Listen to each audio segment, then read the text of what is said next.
Since Repair Clinic encourages you to perform this repair safely, a warning icon will appear when you should use caution. Before you replace the main cooktop on your gas range, be sure to unplug the power cord or shut off the power supply. Shut off the gas supply as well. Carefully lift off the two grates. Remove the burner caps from the left and right side burner bases. Lift the center burner base straight up to remove. Use a Phillips head screwdriver to unthread the two screws, securing the center orifice holder to the main cooktop.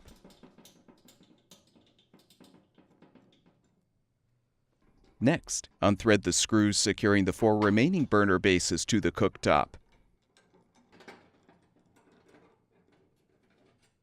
Lift the bases up and depress the tabs to release the spark electrode wires from each base.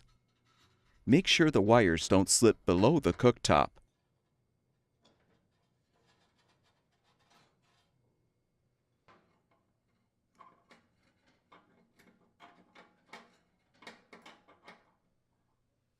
Now pull off all 5 control knobs. Open the oven door and use the Phillips head screwdriver to unthread the 2 mounting screws, securing the front control panel.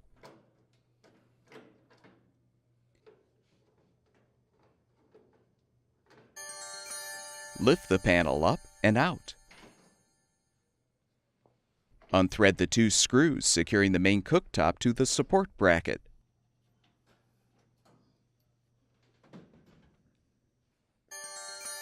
Lift up the cooktop and unthread the screw to release the spark module bracket.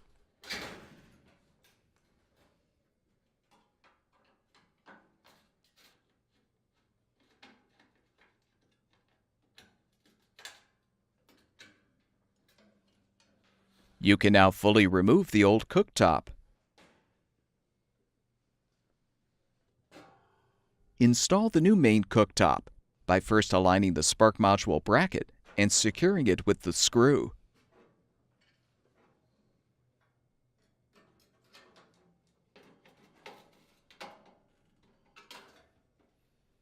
Fully position the top, making sure the orifice holders protrude through the holes in the top and the spark electrode wires are accessible.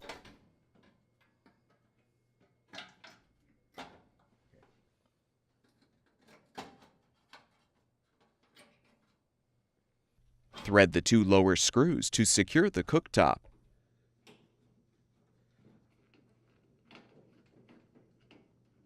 Reinstall the front control panel by aligning the slots in the panel on the mounting bracket tabs.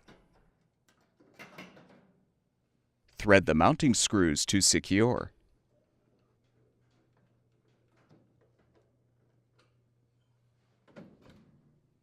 Realign the control knobs on the valve stems.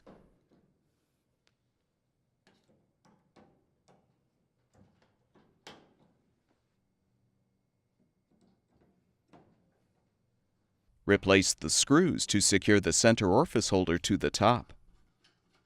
Reposition the center burner base on the orifice holder so the spark electrode aligns with the notch in the base. Reinstall the remaining burner bases by first connecting the spark electrode wires.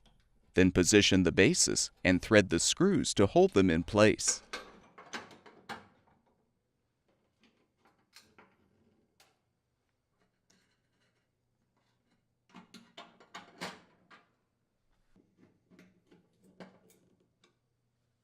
Realign the burner caps.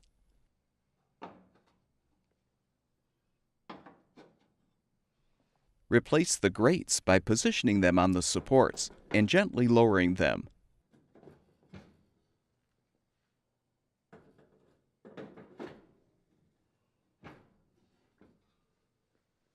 Turn the gas supply back on. Plug the power cord back in or restore the power supply, and the gas range should be ready for use.